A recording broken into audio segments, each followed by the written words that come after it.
met her in a bar. The police had found Tyria in Ohio, where she agreed to set up her lover to confess. We were sitting on the floor watching TV, and she just come out and said, I have something to tell you. And I asked her what, and she said that she had shot and killed a man that day. She loved you, didn't she? Yes? She said she'd do anything for you, didn't she? Yes, she did.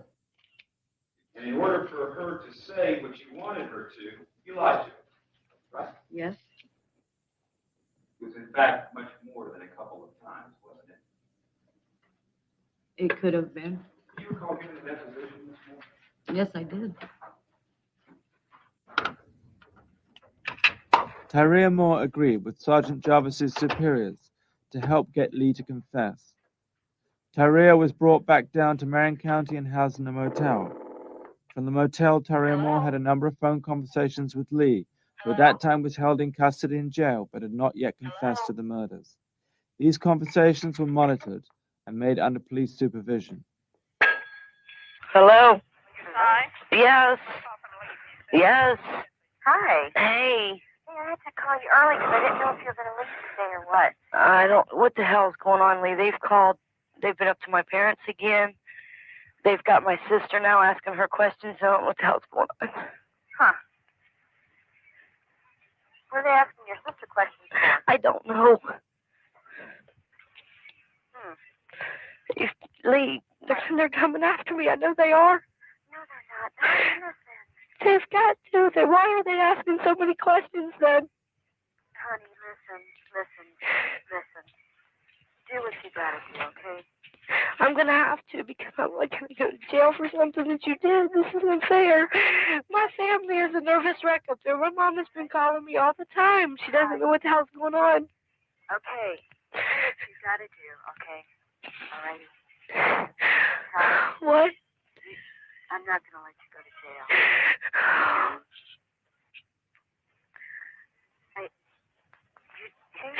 You evidently don't love me anymore. You don't trust me or anything. I mean, you're going to let me get in trouble for something that I didn't do. I said I'm not. Listen, quit crying. Listen. I can't help it. I'm scared shitless. I know. I love you a lot. I don't know whether I should keep on living or if I should... No, Ty, listen. What if they don't believe me? Tyra, listen. What? I'm not going to let you go to jail or anything. Listen, if I have to confess, I will. Okay. Yes. Why now did you do this? Why did you do this? I don't know. Listen, Ty. What? I'll probably never be able to see you. You know that? Yes. I love you. If I have to confess everything just to keep you from getting in trouble, I will. Okay. So don't worry, okay? Okay. I love you. No. Well, do it now. Get it over with. Right this very moment? Yes. Get it over with. All right. Okay? Okay. You can right call this me very back moment. later. All right. All right. Okay, bye. Hey. Yes. Hey. Mikey asked real fast. Hey, Mikey. That is Wuornos. That's Aileen Wuornos. That was Ty crying to her because of all the cops coming to her house. And basically, Ty knew the entire... Lee, sorry. She was Ty, by the way. I forgot. She had other names, lots of other names. Yeah, that was her going to, or if you've seen the horrible movie, that was Christina Ricci's character crying. And then that was them coming in going, basically her confessing on her, and that's how they really got her. Spooky Tales with Steve the Cat says, hello all! Hey! Just as an FYI, the movie Monster, which is based upon this true story, is available on Netflix. It is. At least it was last week. No, it's still there. It's still there. So let's go through saying hi. Mikey, what's up? Shelby, what's up, sis? Stephen P. Kitty Cat, thank you. Henry, what's up? Hi, we Henry. got some Nightmare Clowns in here, Let me y'all. take the star off Mikey's thing real fast. We've got Jackal Demon. I hope you're feeling better. Hello. Hope your neck is doing well. Ivar, brother, how are you? Hello. I like saying it like that. Hello. I am a Russian bot. I am here to say hi. You want sexy time? You We want give sexy you sexy time? time. I give you sexy time. Now give me a car so I can cuss out other cars on road, okay? I come give on sexy time. I am here for Aileen Wuornos. You want naked woman? I give you naked woman. I am here for Aileen Wuornos. God, I do that voice. I do that accent really well. I found an accent I can do. I don't. It's okay. But I do have a Russian friend. Yes, she's very, very nice. She's beautiful. She's gorgeous. Giggity. Mm-hmm. I did not, but I will check it out. Mikey, I am drinking. I found it today. It's called Naughty. Mm-hmm. Now, mind you, it was actually a Christmas stout, and they still had a couple in there. And Naughty. it is a hot chocolate, even though it's cold. Imperial stout. It's delicious. All right, so let's get all of the crazy stuff out of the way real fast. Under fair use, another author may make limited use of the original author's work without asking permission pursuant to 17 U.S. Code 107. Certain uses of copyrighted material for purposes such as criticism, comment, news reporting, teaching, including multiple copies for classroom use, scholarship, or research, is not an infringement of copyright. So take that, Zuckerdouche. Warning! The related content may be disturbing to some individuals. Viewer discretion is advised. Also, why not do this one? The content within this episode is intended to provoke thought.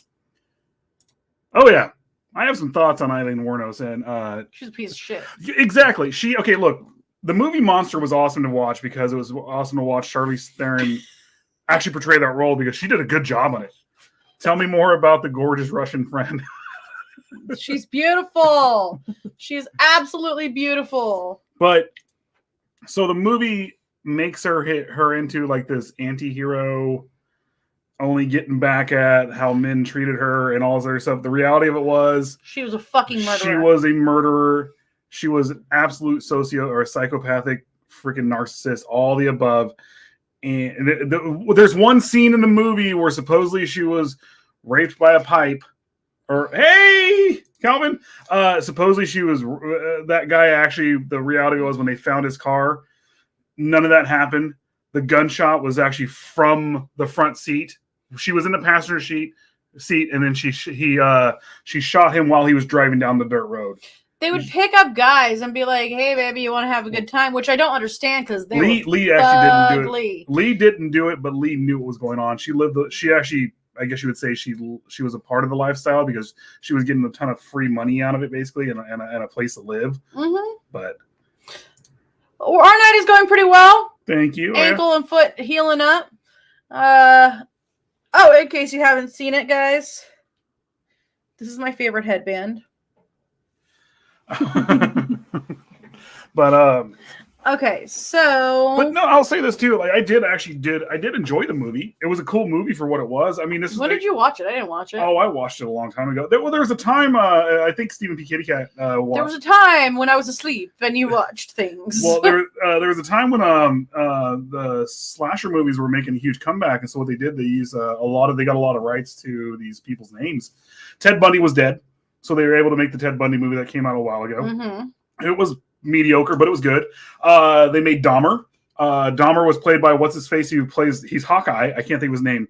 I was about to say Jeremy Piven. Is it Jeremy? No, it's not Jeremy Piven. He's from PC. Don't ask me. I don't fucking know. But then you had they had the movie Gacy that came out, and then they had they were finally able to make the Ed Gein movie, which was freaking awesome. But all these movies came out at a time when it was popular, and they kind of dumbed him down. Didn't show a lot of stuff. The Ted Bundy movie, they showed some fucked up shit in there. And then what's his face? One of the times they not gonna be able to say it, Mikey. They made. I'm sorry. I'll get to it in a second.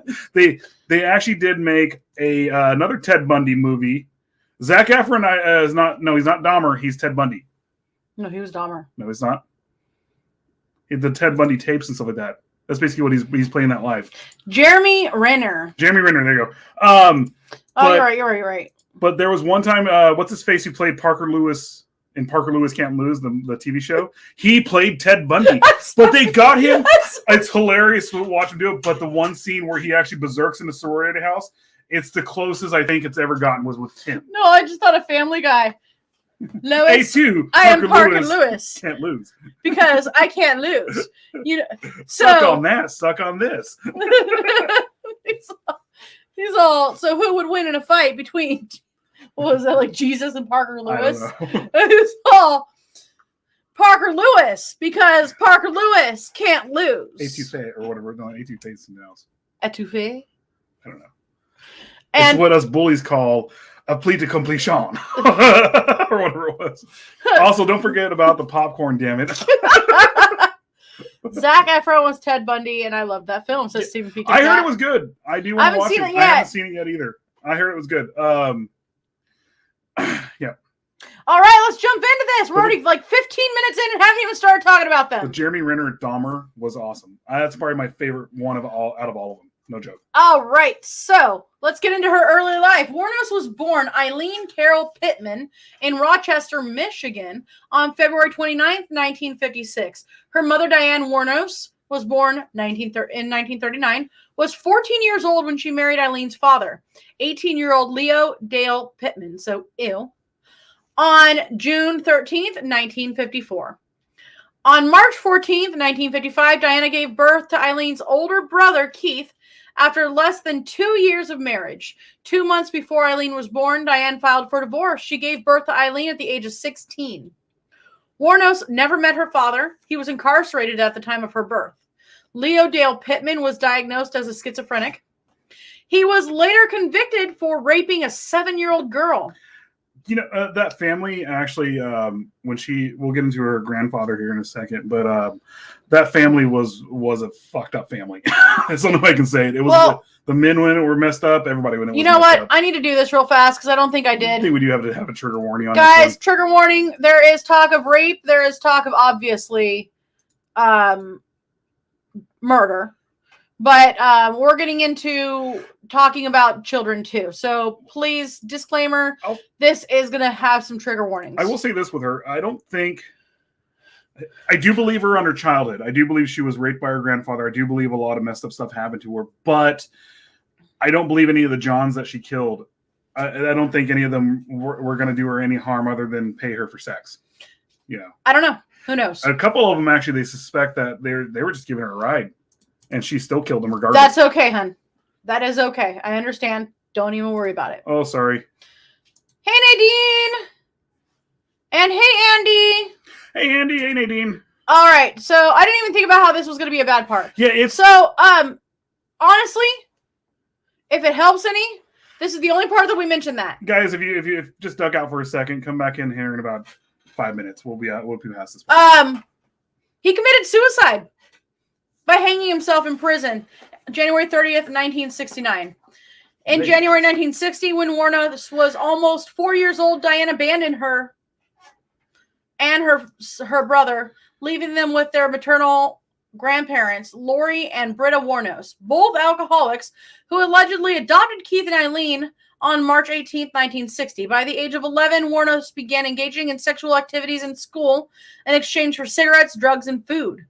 She had also engaged in sexual activities with her brother. Supposedly. That part I don't exactly believe. That's supposedly what happened. But, yeah. So Wuornos said that her alcoholic grandfather had sexually assaulted and beaten her when she was a child. Before beating her, he would force her to strip out of her clothes. And in 1970, at the age of 14, she became pregnant, having been raped by a friend of her grandfather. Mm-hmm. Let's see. Dahmer, Gacy, and Bundy would be the Three Stooges in hell. Oh yeah, South Park. that South Park episode was amazing. It was great. I had to go get a Ferrari cake, and it turned out to be a Toyota Camry cake. Yep. So, Wuornos did give birth to a boy at the home for unwed mothers on March 23rd, 1971, and the child was placed up for adoption. A few months after her son was born, she dropped out of school. At about the same time that her grandmother died of liver failure. When Wuornos was 15, her grandfather threw her out of the house, and she began prostituting herself to make ends meet, and she was living in the woods near her old home. The crazy thing with Aileen Wuornos, and this is going to sound really messed up, and Yes. assuming yes, Stephen P. Kitty Cat. When she was younger, she was actually somewhat pretty. I would say she's a handsome woman. That would be the proper way to say it. She's a handsome. She was a very handsome woman. No, she was actually very pretty, but then she wasn't unattractive, but the drugs, the years of drugs and living the life, fucking tore her up. Yeah. And Charlize Theron, my God. Charlize Theron is a beautiful woman, and she was able to play that role perfectly. That was scary. I was scared. I love Charlize Theron. I love the fact that she's hilarious, she's very versatile. Gorgeous, versatile, everything like that.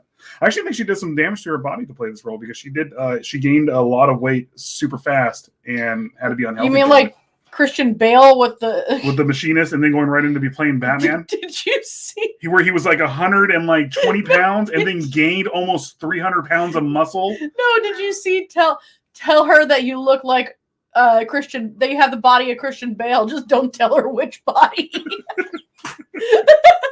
When talking to a girl online, tell her that you have the body of Christian Bale.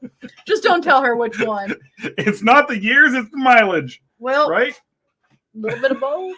No, there's a lot of both with Aileen Wuornos. Oh, hey, everybody, you can come back in now. We're past the messed up part. We're on to other messed up parts. Okay, give me a second here. Okay. Yeah. We are past the bad part. We're past the bad part. We're on to the bad good part. Emma, we love you.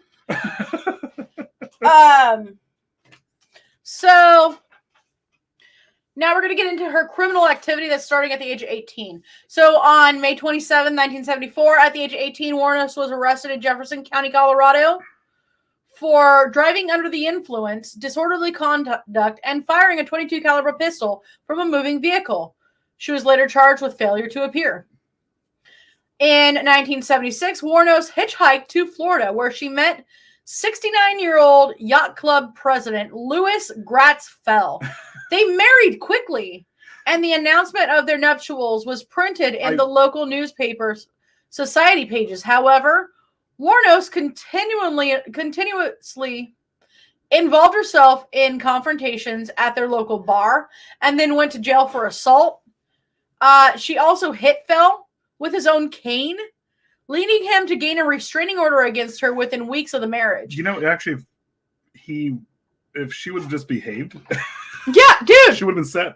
Yeah, if she would have not behaved, I'm sorry, behaved. No problem. Behaved is a bad way to say that. If she would have been a good person in his life, or at least nice to him, she would have never been kicked out. None of it. I think he was dying too. That's the reason why he just wanted companionship. Well, yeah. I don't know. So within weeks of their marriage, he filed a restraining order, and she returned to Michigan, where on July 14th, 1976, she was arrested at Bernie's Club in Mansalona and was charged with assault and disturbing the peace for throwing a cue ball at the bartender's head. Jake! What's up? Jake. Why don't you have your pink hair showing? Huh? He has pink hair right now, and I love it. You gotta understand, he fell down the stairs. That's how he got his bruised eye. I love it. He fell down the stairs. I told him he could blend it really nice. Yeah, exactly. He needs to with blend some it. eyeshadow. I don't want people to know how I have to discipline him and stuff. I have to. I'm sorry, I love you, but he would fuck you up. I'm sorry. I know that more than anybody. I've seen Jake in action, and he is not one to fuck with. You can fight, but Jake can grapple. Dude. Jake can grapple. I can pick you up and throw you down and hold you down. Jake can break your arm. Jake can break your bones and then take your bone. And then grab his purse back and walk off. And slap you when he's done. I love you, Jake. You are amazing. Jake's awesome. So Stephen P. Kitty Cat says, if you want to marry an old guy for money, then don't beat him with a cane. Why do I always spill my fucking beer lately? Alcohol problem? I don't know. I have a drinking problem. A drinking problem. Just miss your mouth. Exactly. It will break your bone, then take your bone. That's gonna be a new saying right there. That's all right. So on July 17th, her brother Keith died of esophageal cancer, and Wuornos received $10,000 from his life insurance, and that's a lot of money in 1976. That was the equivalent of like 100,000. No, like 50,000 or so, I think. Now. Well, Wuornos and Phil annulled their marriage on July 21st after only 9 weeks. And in August of 76, Wuornos was given a $105 fine for drunk driving. She used the money that she inherited from her brother to pay the fine and spent the rest within 2 months buying luxuries, including a new car, which she wrecked shortly thereafter. Yeah, that's a current down payment on most cars. Back then, that would have paid for multiple cars. Well, our Mazda was $8,000 down. So, yeah. Marry an old guy for money. Don't beat him with a cane. It's rude. Get that? Don't beat him off. That's what you do. Get that all sorted out and find a creative way to off him. Well, don't follow that advice. Get the will sorted out. No, I actually think no. What happened was with the guy, the will was sorted out.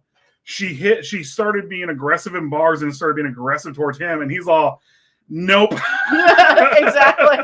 I'm sorry. At 70, or I mean, at 69, you're still there. You might as well be 90 if you're 69 in the mid 70s, because all the smog, everything else. No, actually, that's the life expectancy back then was like what night? It was like 25 or something like that. Wasn't it? Totally. Wasn't it like the dark age? Well, especially if you were in Los Angeles. Yeah, but I think she went down to Florida. I don't know. I just said especially if you are. All right, so in 1978, at the age of 22, she attempted suicide by shooting herself in the stomach. Dumbass. But I think she did with like a 22 or a small caliber, so it didn't really do any damage. I mean, a 22 will, but another caliber, Look, I think it just went in and that was it. I'm not laughing at her attempted suicide because that's actually really sad. Okay? And for the record, I will do this because if you guys are feeling lonely, feeling sad, if you do want to off yourselves, don't go after other people. Well, look, call this number. If you're a serial killer and you want to off yourself, do you, boo?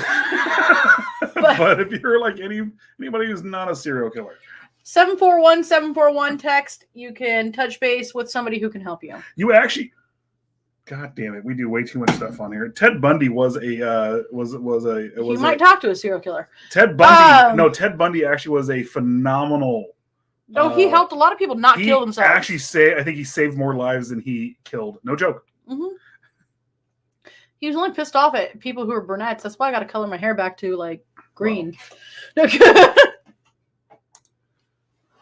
I'll leave that up there for a little while. Yeah. Yeah, I know. Sad moment. Dude, if you're going to do shit like that, use your head. Sorry. I mean, literally. We had an episode one time on how would you do it if you were a serial killer? And I stopped. I think we got to the point where we're like, you know what? We know way too much about this, and we probably should be talking about this stuff on live feeds. I started going, no. Like, I'm not going to say it. We're like, okay, look, don't do it often. Be extremely random about it. Change up your MO. Stop. Okay, we're done. We're going to talk about Aileen Wuornos trying to murder herself. Well, actually, we're going to get into the reason why it took her so long to catch her too, is because she was a vagabond. So, between the ages of 14 and 22, she attempted suicide 6 times. On May 20th, 1981, she was arrested in Edgewater, Florida, for the armed robbery of a convenience store where she stole $35 and 2 packs of cigarettes. She was sentenced to prison on May 4th, 1982, and released on June 30th, 1983. On May 1st, 1984, Wuornos was arrested for attempting to pass forged checks to a bank in Key West. On November 30th, 1985, she was named as a suspect in the theft of a revolver and ammunition in Pasco County. You know, it's crazy how our system is based on, like... People got to use that head. Right? our entire financial system is based on this paper stuff, right? Yeah. Oh, totally. Well, then someone else goes into the bank and they're like, I'm gonna try to make money off this paper stuff too, which is all of it's invaluable, right? Or not valuable. And then they're like, oh hell no, you can't do that, but we can do that. Sorry, that just popped in my head. Got somebody over on Twitch. Hello. Hey, damn, sounds like one hell of a lady, right? She cray. Right. She cray. So, on January 4th, 1986, she was arrested in Miami and charged with car theft, resisting arrest, and obstruction of justice for providing identification bearing her aunt's name. Miami police officers found a .38 caliber revolver and a box of ammo in the stolen car. And on June 2nd, 1986, in Volusia County, deputy sheriffs detained Wuornos for questioning after a male companion accused her of pulling a gun in his car and demanding $200.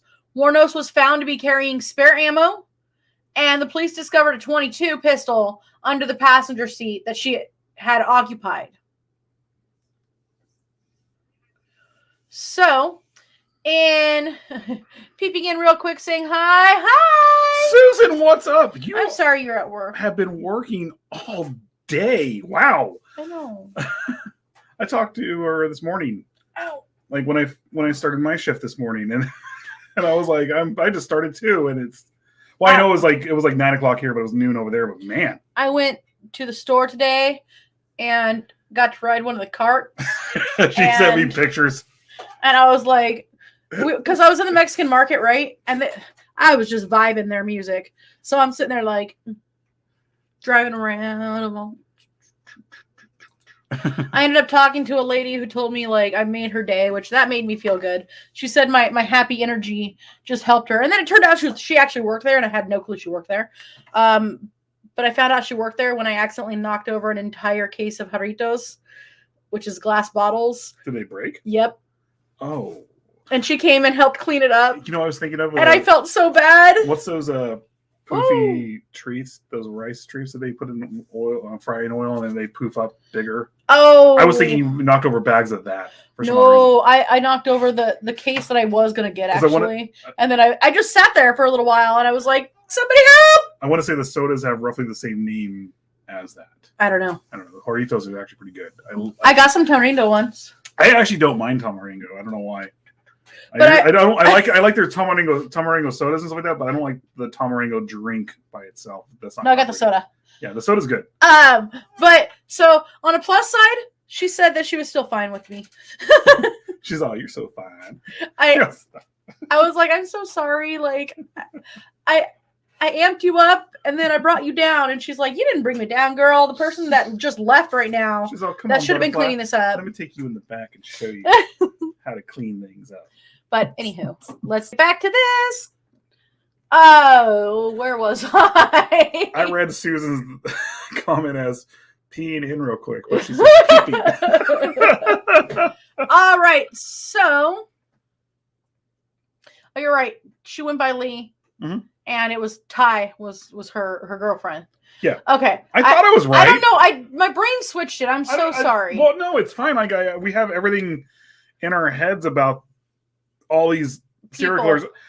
I always forget Arthur Shawcross's name, and I always think of it when I don't need to talk about him, and I'm not needing to talk about him right now. I know his name. January 4th, 1986, Wuornos was arrested in Miami and charged with car theft and obstructing justice and resisting arrest, providing her aunt's name to the Miami police officers. I already read all that.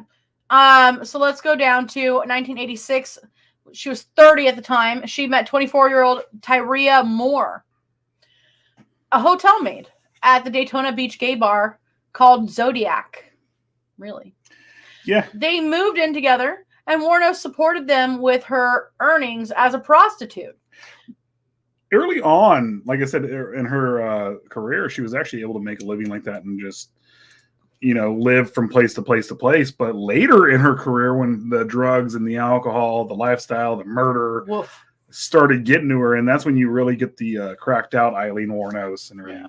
So on on July 4th, 1987, Daytona Beach police detained Wuornos and Moore at a bar for questioning regarding an incident in which they were accused of assault and battery with a beer bottle.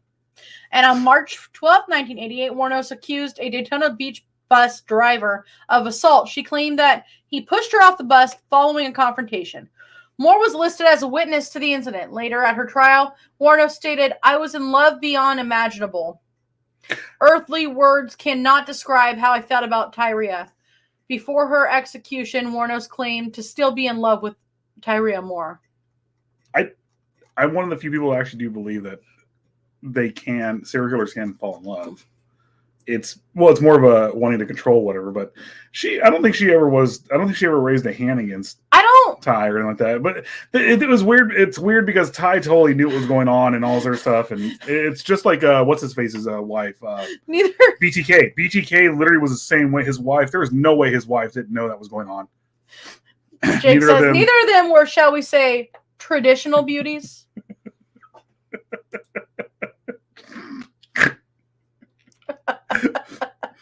If you go find Miami is the most party place in Florida. As for Tampa, I'm still wondering if there's part of a party place in Florida as well as I live in Florida. Jake. Oh, I didn't know you lived in Florida. Jake, this is the reason why I said she's a handsome woman. Because she did have the looks, but she was like you said. She had the looks to kill. She was a traditional beauty. So we're going to go to a quick commercial. And before I do that, I just want to show you this. There you go. That's her at her most crazy. Okay. I'm sorry, I had to.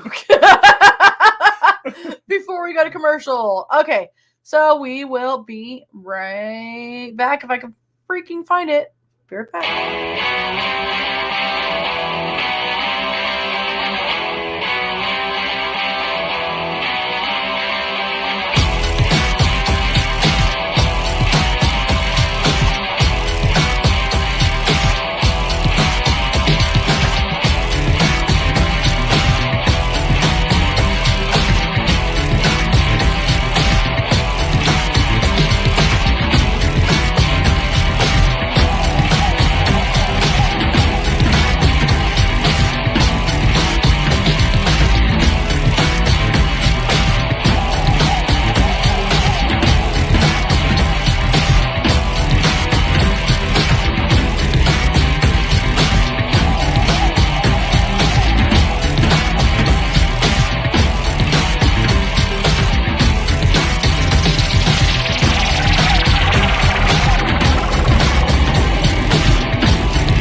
Nadine says, I was in Daytona Beach. I didn't get a chance to check out her favorite bar. Bummer. We have the picture of where she was arrested. That's a good picture. Look, I'm not making fun of somebody for being ugly. I'm sorry. I'm making fun of the fact that she's a psycho bitch. She's a psycho bitch. She's a brutal murderer, and she deserves to be made fun of, and she deserves to be where she's at right now. Yeah, I don't. This is where I was saying before. I'm sorry. As much as I like the movie, they really glorified her. They tried to make her the victim. They made her. She really wasn't. She was not a victim in any way, shape, or form. She was a cold-blooded murderer.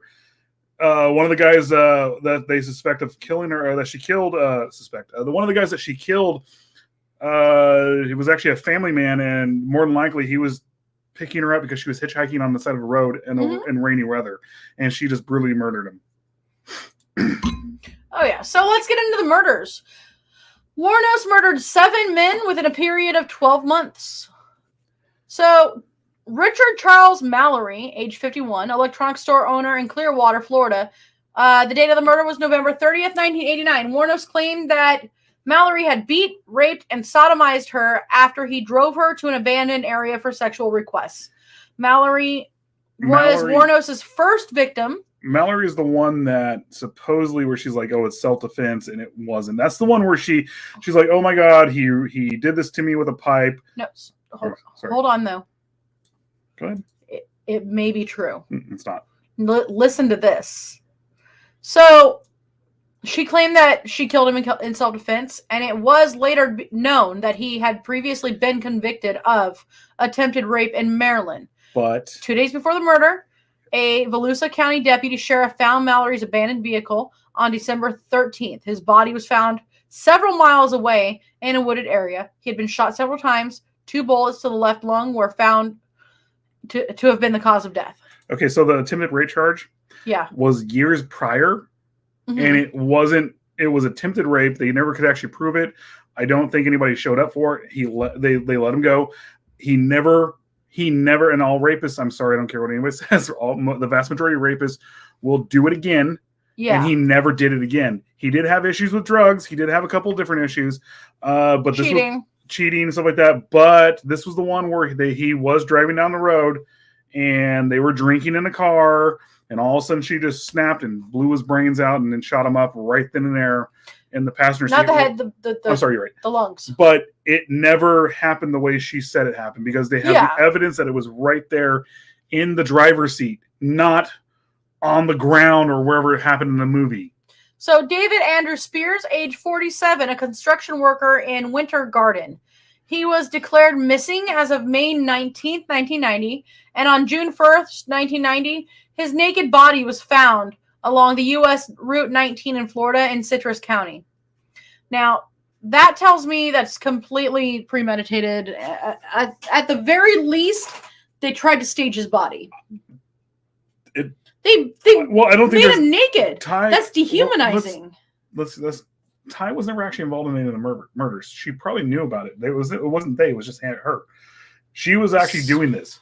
She would do stuff, kill them, and then literally just strip them and stuff like that to make it look like it was, oh my God, I'm doing this or whatnot. More than likely she did lure them in with sex. Hey, pay me for money, pay me, and I'll give you sex. And then, but she immediately killed them.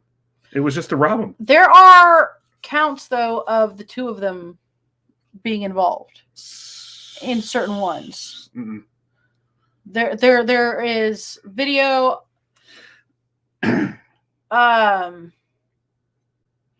Anyway, so let's see here.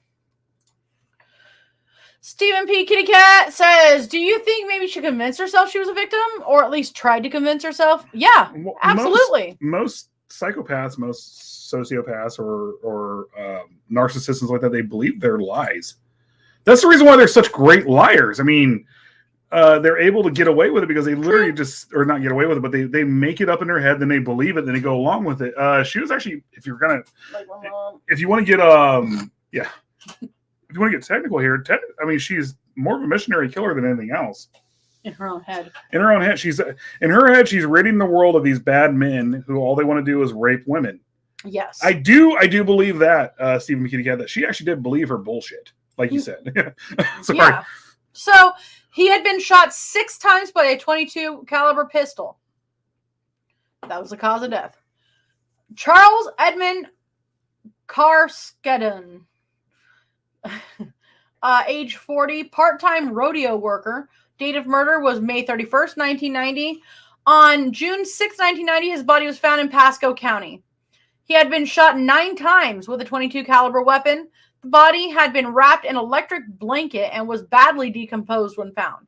Witnesses saw Wuornos in possession of his car, and she also pawned a gun identified as belonging to him. Peter Abraham Symes, age 65, retired merchant seaman. In June 1990, Symes left Jupiter, Florida for Arkansas. Jupiter, Florida. The freak show. I've never watched that season. No, there really was a freak show in Jupiter, Florida. I know, but isn't that American Horror Story? But yes. I never watched that season. I know you watched it several times. I just never got into it. Nothing like being at an arcade listening about serial killers. I love him. He's awesome. Yeah, I love his fucking So on Abraham Turkey Sandwich Lincoln. So my brain just stopped. On July 4th, 1990, he was found in Orange Springs, Florida. Moore and Wuornos were seen abandoning the car. And Wuornos's palm print was found on the interior car door. His body was never found. Okay, so there you go, right there. That's where Ty did. That's what I was trying to say.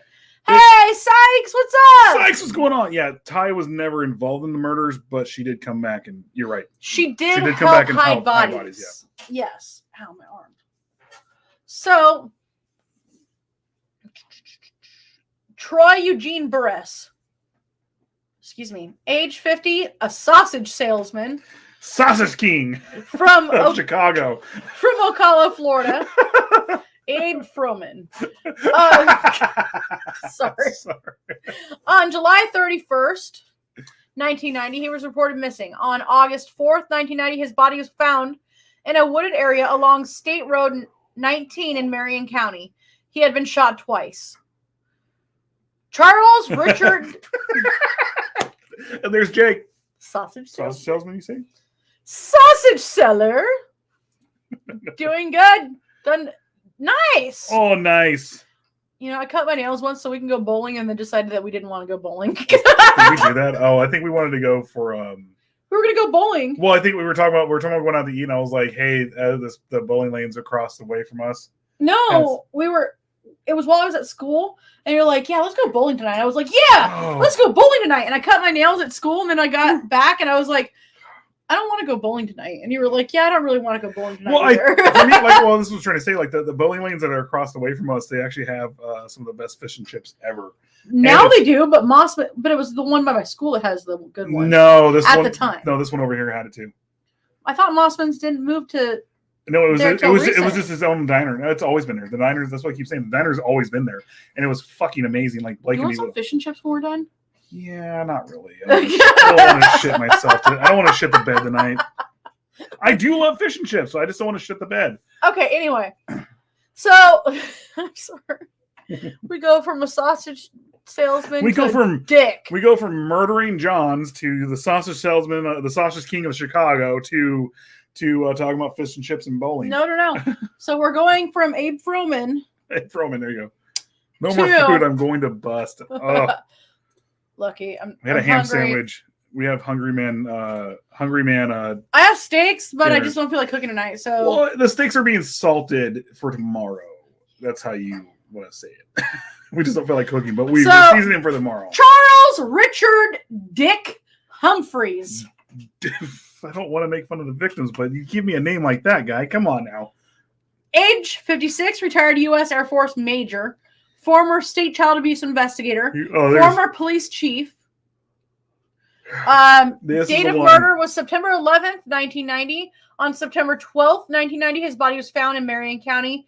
He was fully clothed, had been shot 6 times in the head and torso. His car was found in Suwannee County. This was a brutal one. This was the brutal one. This is the one he actually had. This is the one I was telling you about, like that. He actually had a lot of money on him. He was heading to his daughter's birthday or something along those lines. Yeah. Never showed up. Family event, basically. It was a family event, and then when they basically said, when they found that he was dead, and this came out, they couldn't believe that he would go off with a lady of the night. And then what came out, more than likely, he saw her on the side of the road. Yeah. Hitching for a ride. He was being kind. He was being kind and trying to help her. And she was like, rape! I don't even think it was that. I think she just knew that he had money on him and blew his brains out. Yeah. Walter Geno Antonio. Age 62, trucker, security guard, and reserve police officer. On November 19th, 1990, Antonio's nearly naked body was found near a remote logging road in Dixie County. He had been shot 4 times. 5 days later, his car was found in Brevard County. So, just to let you guys know, we're probably going to do a part 2. But yeah.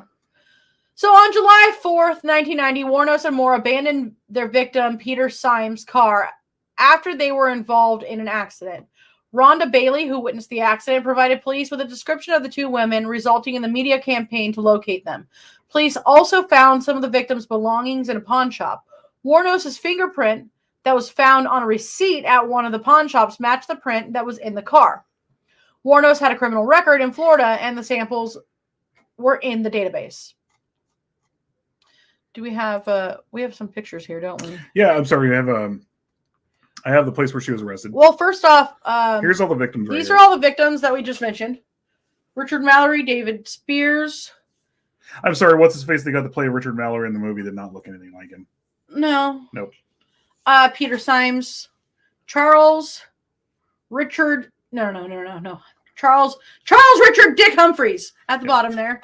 Charles Karskaden, Troy Burris, and Walter Geno Antonio.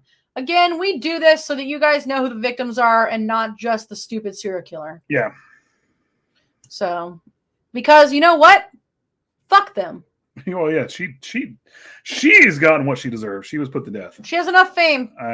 And she was always going to have fame. Look, we're talking about her right now. Yeah. And so this is actually, here you go, Last Resort.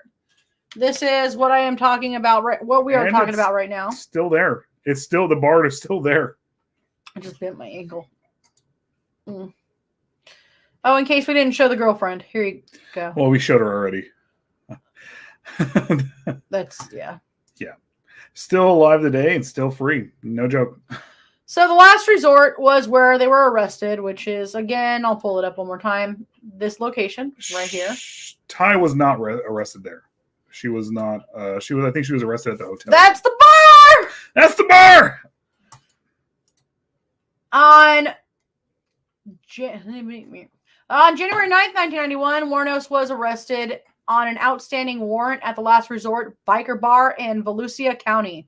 Police located Moore the next day in Scranton, Pennsylvania. She agreed to elicit a confession from Wuornos in exchange for immunity from prosecution. Moore returned with the police to Florida, where she was put in a motel. Under police guidance, she made numerous telephone calls to Wuornos, pleading for help in clearing her name. 3 days later, on January 16, 1991, Wuornos confessed to the murders.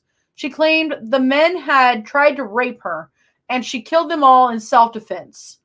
And in November of 1991, she was, no joke, Wuornos was legally adopted. God, I knew about this. I forgot to say this. By a 44-year-old woman named Aileen Wuornos, who saw her photo in a newspaper. Yeah.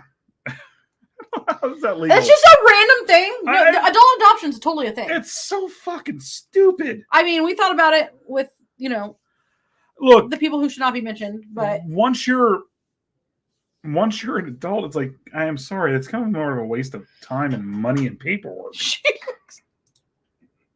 looks exactly like she looks exactly like Christina Ricci. Right. So what? That's what she did. They literally just gave Christina Ricci a mullet and a freaking stonewashed jean jacket. It was like, here, go play this person. I can understand adult adoption being, somewhat okay, especially if there's a mentally disabled. Okay. I can understand. I do agree with that.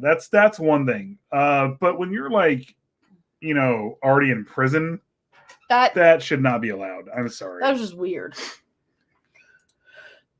So on January 14th, 1992, Wuornos went to trial for the murder of Richard Charles Mallory. Although previous convictions are normally inadmissible in criminal trials, under Florida's Williams rule, the prosecution was allowed to introduce evidence related to her other crimes to show a pattern of illegal activity.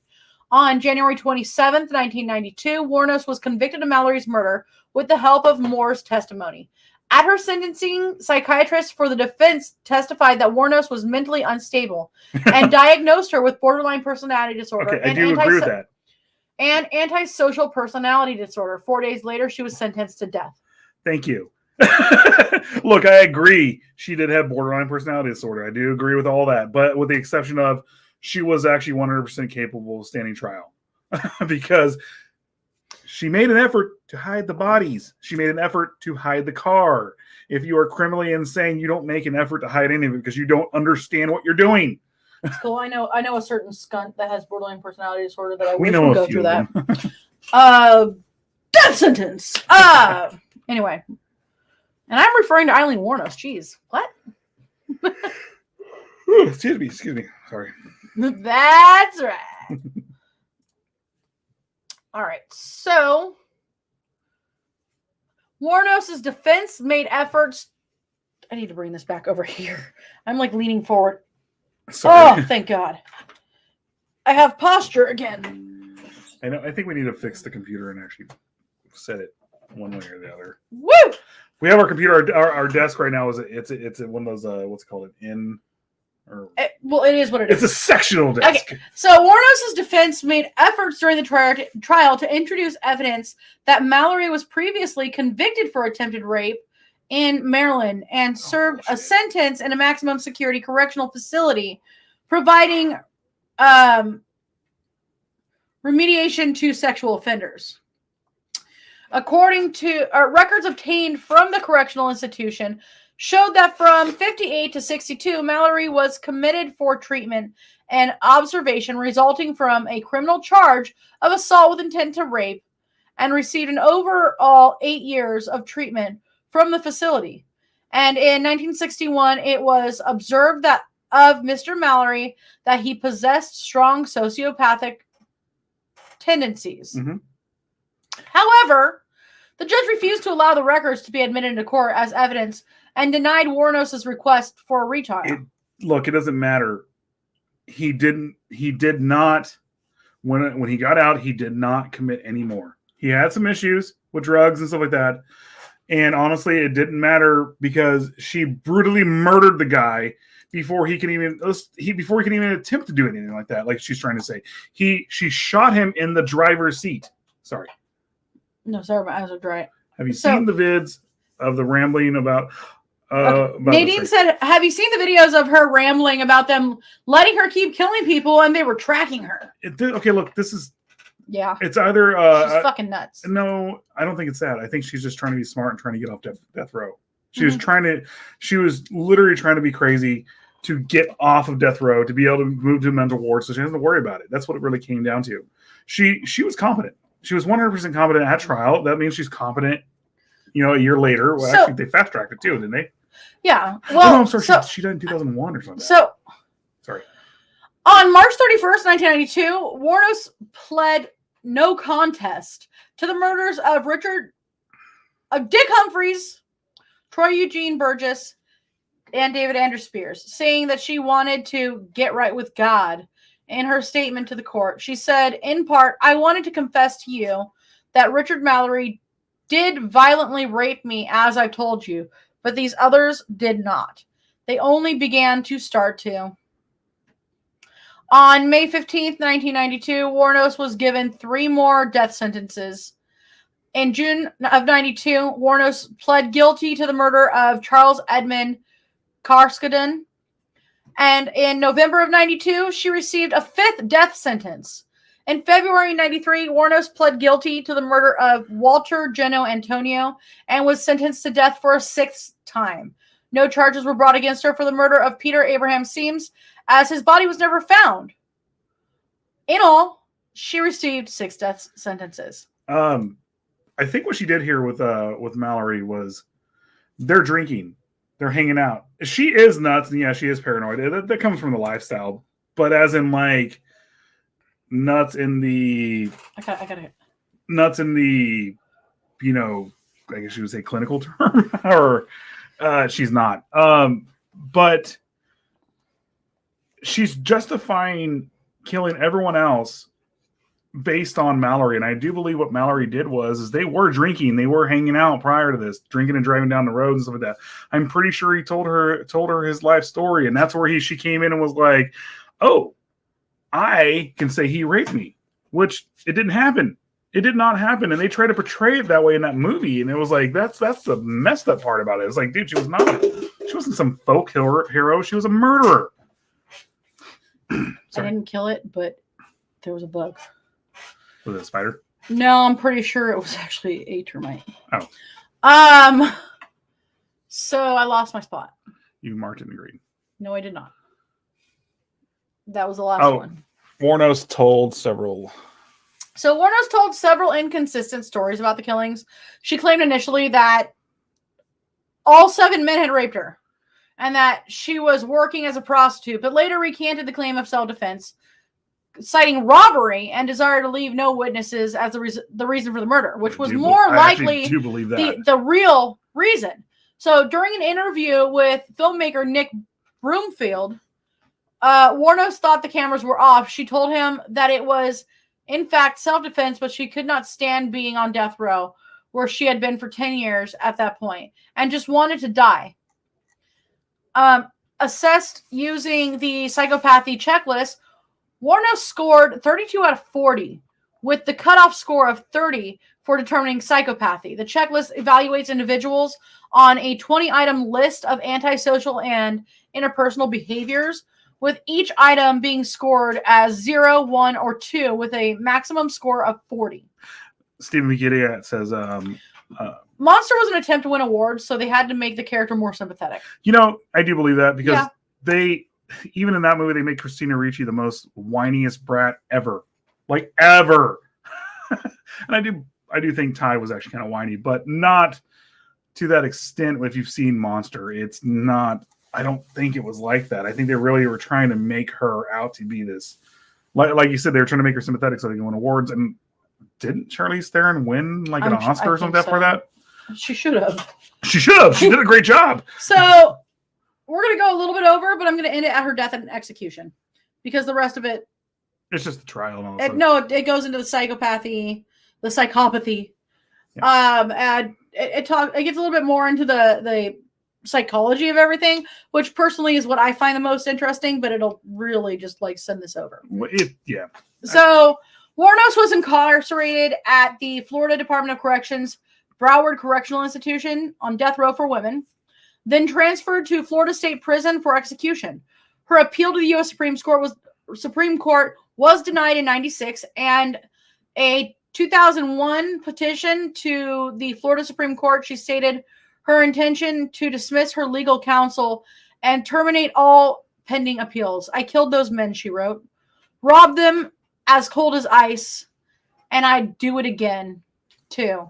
I'd do it again. There's no chance in keeping me alive or anything because I'd kill again. I have hate crawling through my system. I'm so sick of hearing this she's crazy stuff. I've been evaluated so many times. I'm competent, sane, and I'm trying to tell the truth. I'm the one who seriously hates human life and would kill again. While her attorneys argued that she was not mentally competent to make such a request, Wuornos insisted that she knew what she was doing, and the court-appointed panel of psychiatrists agreed. And in 2002, Wuornos began accusing prison matrons of tainting her food with dirt, saliva, and urine. She said she had overheard conversations among prison personnel trying to get me so pushed over the brink by them that I'd wind up committing suicide before the execution and wishing to rape me before the execution.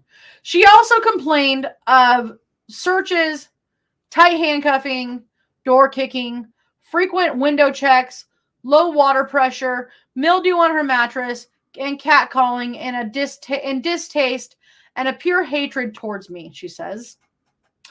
Wuornos threatened to boycott showers and food trays when certain officers were on duty. In the meantime, my stomach is growling away and I'm taking showers through the sink in my cell. Her attorney stated that Miss Wuornos really wants to have proper treatment, humane treatment, until the day she was executed. She believes what she has written. And the weeks before her execution, Wuornos gave a series of interviews to Broomfield and talked about being taken away to meet God and Jesus and the angels and whatever is beyond.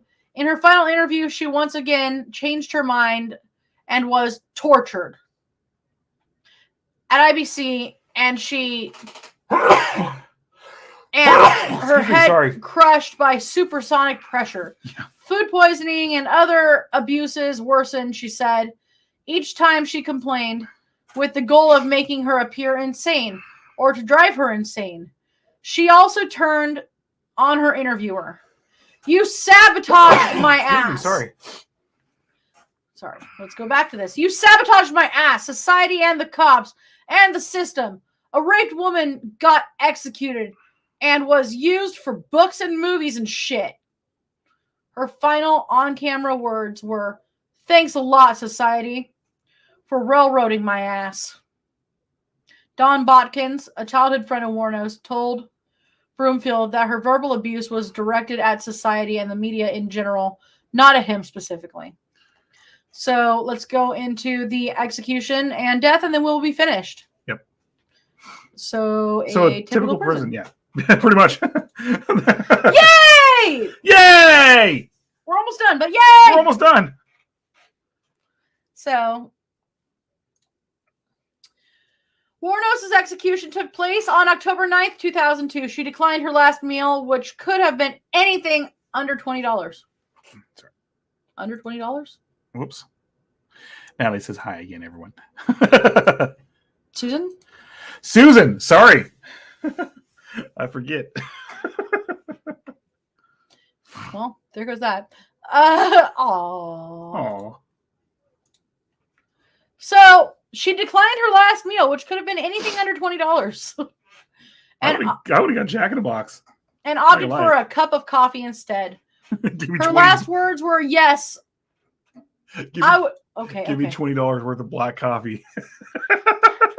Her last words were, "Yes, I would like to say I'm sailing with the Rock, and I'll be back, like Independence Day, with Jesus, June 6th, like the movie.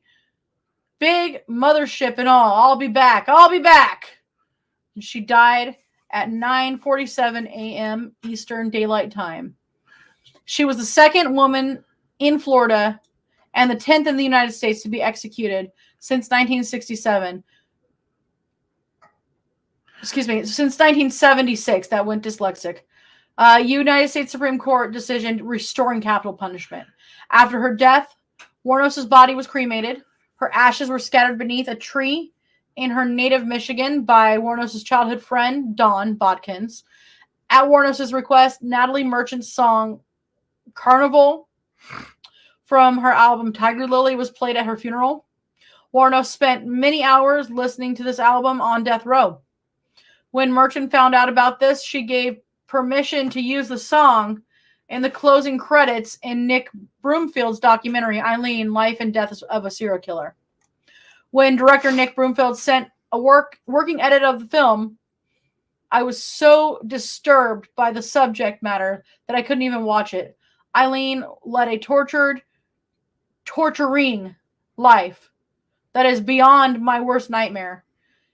It wasn't until I was told that Aileen spent many hours listening to my album Tiger Lily while on death row and requested Carnival to be played at her funeral that I gave permission for the use of the song. It's very odd to think of the places my music can go once it leaves my hands. If it gave her some solace, I have to be grateful.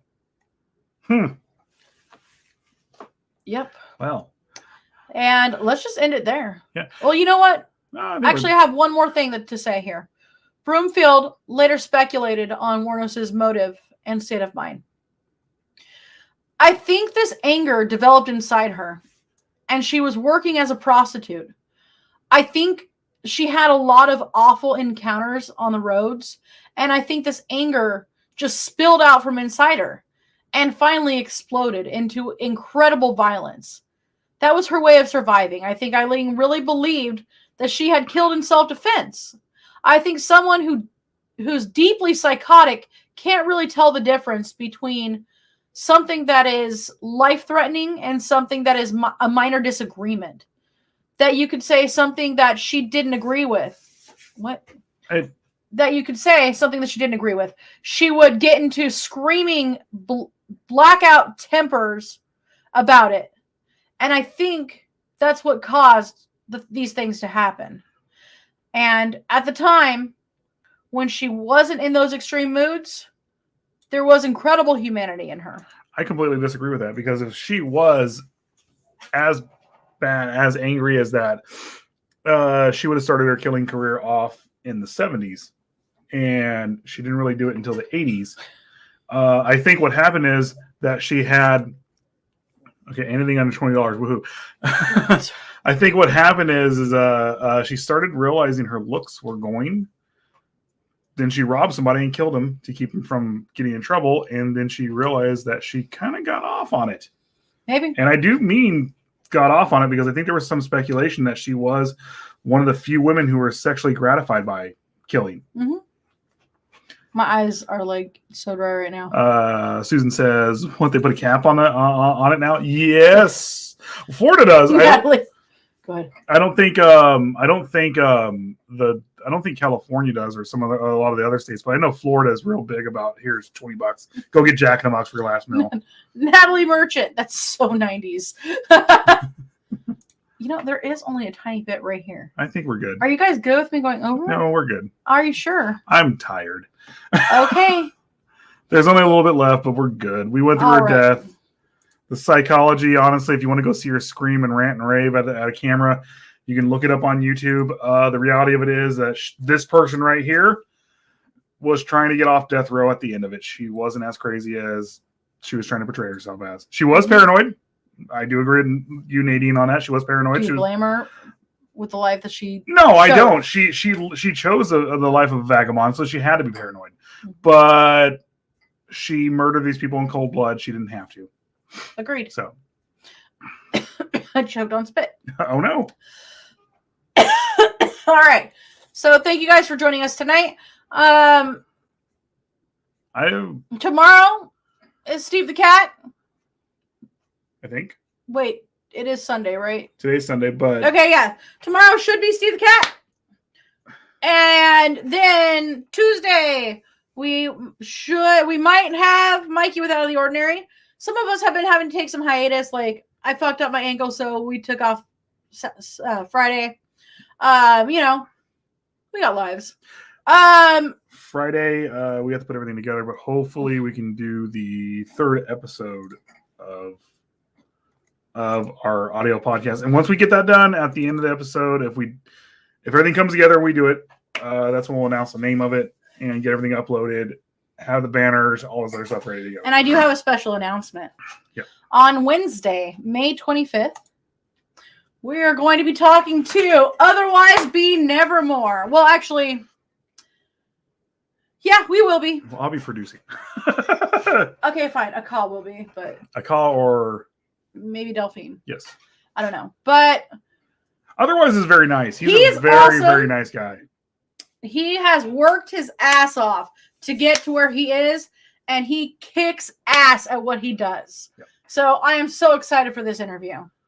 I was just chatting with him one day, and Frank said, "Why don't you see if we could do an interview if he's available?" Oh, yeah. And I said, "Hey, do you do interviews?" And he said, "Yeah, I do interviews. I just did one with Dizzy over at Nightmare Clowns." And I said, "Awesome, let's do this." All right. A couple more comments. Let's get out of here.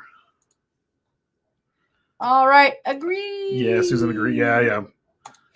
I know a lot of people that have been through horde events but didn't kill. There's a lot of us.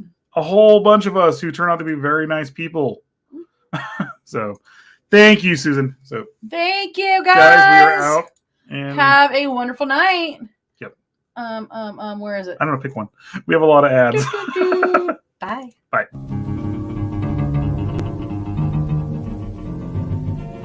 I don't know, set the world fire.